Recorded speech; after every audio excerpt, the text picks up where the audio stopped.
Hello everyone, আসসালামু আলাইকুম। আপনারা সবাই কেমন আছেন? আলহামদুলিল্লাহ আমিও ভালো আছি। আমি আজকে গরুর হাঁটি আর চর্বি দিয়ে আলু কাঁকড়া রান্না করতেছি।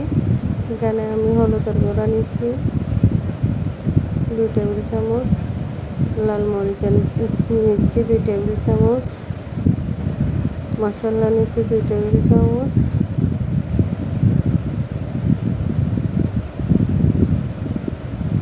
তেল দিচ্ছি। এখানে আমি গরম মশলা দিচ্ছি, পরিমাণ মতো লবণ দিবেন। এখানে আমি পেঁয়াজ রসুন ওগুলো গ্রেট করে দিছি।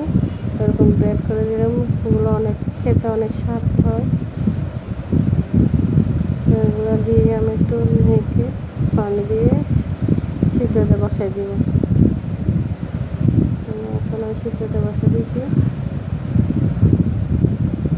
ভালো ফুটলে এখন আমি কাঁকড়া আর আলুগুলো দিয়ে দিব। দিয়ে ভালো করে নিতে ছেড়ে দিতে হবে, যাতে আলু আর কাঁকড়ার গুঁড়া সিদ্ধ হয়ে যায়। এগুলো এখন সিদ্ধ হয়ে আসছে। আমি এখন পানি দিয়ে ভালো করে নেড়ে ছেড়ে দিয়ে রান্না করে দিব। এই যে আমার এগুলো রান্না করা হয়ে গেছে, এখন বড় ফুটে গেছে। এখন আমার রান্না শেষ।